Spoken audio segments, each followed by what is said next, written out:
filled with excitement, fun, and is beyond limits. But the question is, are you ready to jump? If it is a yes, then you have jumped into the world of ultimate entertainment. Welcome to YOLO 247, a place of fun, indulgence, and endless surprises.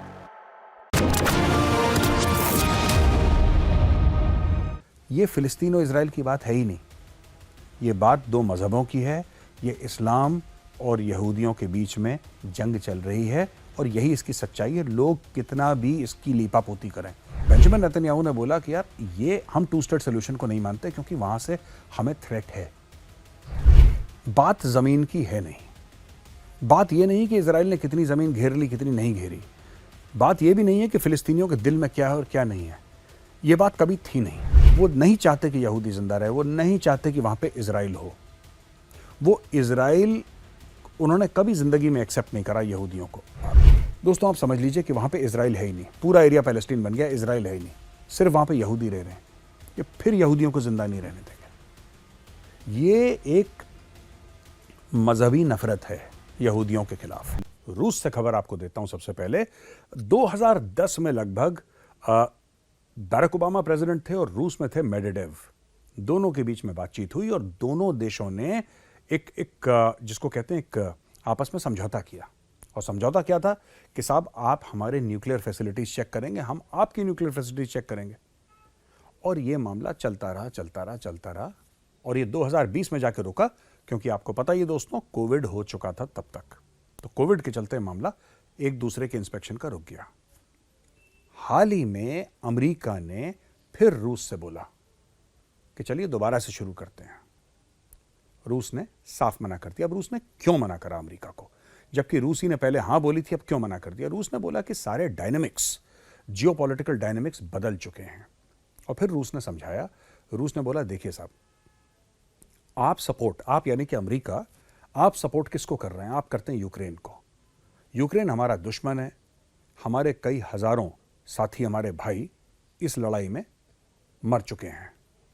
आप Ukraine को हथियार देते हैं, Ukraine को पैसा देते हैं, किस चीज़ के लिए, क्यों देते हैं?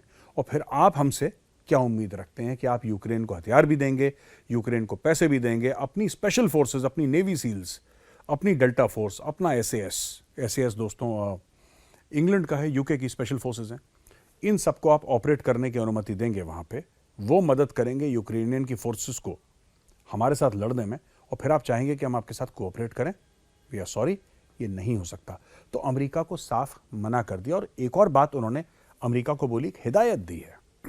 उन्होंने ये बोला है कि देखिए, आपको अगर रिश्ते अच्छे करने हैं और आप चाहते हैं चीज़ें ठीक हो जाएं, तो सबसे पहले ये जो आशीर्वाद आपने यूक्रेन को दे रखा है इसको छोड़िए। क्योंकि यूक्रेन क्या चाहता है और आप लोग क्या चाहते हैं? आप ये नहीं चाहते कि लड़ाई बंद हो जाए, आप चाहते हैं कि रूस के टुकड़े टुकड़े हो जाएं, और ऐसा हो नहीं सकता। दोस्तों यहाँ पे मैं एक और बात कहना चाहता हूँ कि पता नहीं किसको ये गलत फहमी है कि रूस को हरा देंगे। बड़े बड़े तुर्राम खान आए हैं, रशिया को कोई नहीं हरा पाया। मैं आपको गिनवा दूं, नेपोलियन द ग्रेट आया था, नेपोलियन ने पूरी कोशिश करी, नेपोलियन हार के चला गया। हिटलर ने कोशिश करी, हिटलर ने अपने हजारों लाखों सैनिक भेजे, टैंक भेजे, आर्टिलरी भेजी, बोला कि बिल्कुल जाके तहस नहस कर दो मॉस्को को। कुछ नहीं हो पाया। और ये दुनिया को पता है कि जब आप कब्जा करते हैं आपको उसके लिए मैन पावर चाहिए, आपको लोग चाहिए, आपको सैनिक चाहिए। और सैनिक या तो गाड़ी में जाएंगे या हवाई जहाज से जाएंगे या पैदल जाएंगे, और कोई रास्ता है नहीं सैनिक का जमीन के ऊपर चलने के लिए। और दोस्तों जाएंगे कैसे? रूस इतना बड़ा है, रूस को सिर्फ एक काम करना है कि पीछे हटते चले जाना है। रूस को किसी फौज के साथ लड़ने की आवश्यकता नहीं है। अगर कोई बड़ी फौज आ जाए तो, मैं यूक्रेन की बात यहां पे नहीं करूंगा, कोई भी बड़ी फौज आए, रूस पे हमला करे, रूस पीछे हटती चली जाएगी, रूसी सेना पीछे हटती चली जाएगी। 1000 किलोमीटर, 2000 किलोमीटर, 3000 किलोमीटर वो पीछे चलती चली जाएगी। वो पीछे हट के आपके lines of communication and supply को तहस नहस कर देंगे। कैसे? साफ सीधी बात है। आप जब एक शहर से दूसरे शहर जाएंगे, आपको हर जगह लोग छोड़ने पड़ेंगे, और वो जो लोग हैं आपको उनको एम्युनिशन भी देना पड़ेगा, वेपन भी देने पड़ेंगे, उनको खाना पीना भी देना पड़ेगा, आपको प्रॉपर उनको सप्लाई करना पड़ेगा। जिसको चोट लगती है उसको वापस अस्पताल ले जाना पड़ेगा, जो मर गया है उसकी लाश वापस ले जानी पड़ेगी। एक पूरा इकोसिस्टम आपको बनाना पड़ेगा। और जितना फासला बनता चला जाएगा, जितनी आपकी lines of communication and supply stretch करेंगी, उतना आप पे और लोड पड़ेगा और आपकी लड़ने की क्षमता उतनी कम होगी। ये दुनिया वाले जानते हैं, इसलिए उन्होंने बोला कि हम खुद नहीं आएंगे, हम भेजेंगे यूक्रेन को। ज़ेलेंस्की तो पैसे खा गया दोस्तों, पैसे खा के ज़ेलेंस्की हो गया मस्त, और रूस ने यहां पे अमेरिका को मना कर दिया। और एक और, ये तो खैर दुश्मन है, चलिए इसकी कोई बात नहीं, दुश्मन अमेरिका के दोस्त ने अमेरिका को मना कर दिया। अमेरिका ने बात करी थी, जहां तक इजराइल की बात है और पैलेस्टीन की बात है, 2 स्टेट सोल्यूशन की। अमेरिकन को ऐसा लगता है कि अगर 2 स्टेट बन जाएंगे, एक जगह पैलेस्टीन बन गया, एक जगह इजराइल बन गया, और एक बार में टेरिटरी का या ज़मीन का आदान प्रदान हो गया और दोनों साइड ने अग्री कर दिया, तो फिर दोनों देश आराम से रहेंगे। ये कभी नहीं होने वाला दोस्तों, ये कभी नहीं होने वाला। और यही बात बेंजामिन नेतन्याहू जो इजराइल के प्राइम मिनिस्टर, उन्होंने यही बात बताई थी। आज मैं भी यही बात बता रहा हूं आपको। बेंजामिन नेतन्याहू ने बोला कि यार, ये हम 2 स्टेट सोल्यूशन को नहीं मानते, क्योंकि वहां से हमें थ्रेट है, और वहां से थ्रेट बरकरार रहेगा। 1 स्टेट हो 2 स्टेट हो, उससे कोई फर्क नहीं पड़ता। जब तक वो लोग हैं, वो थ्रेट बरकरार रहेगा, अटैक वहां पे होते रहेंगे हमारे ऊपर। आज मैं बताता हूं पूरा मैटर क्या है दोस्तों, और समझिएगा, बात जमीन की है नहीं।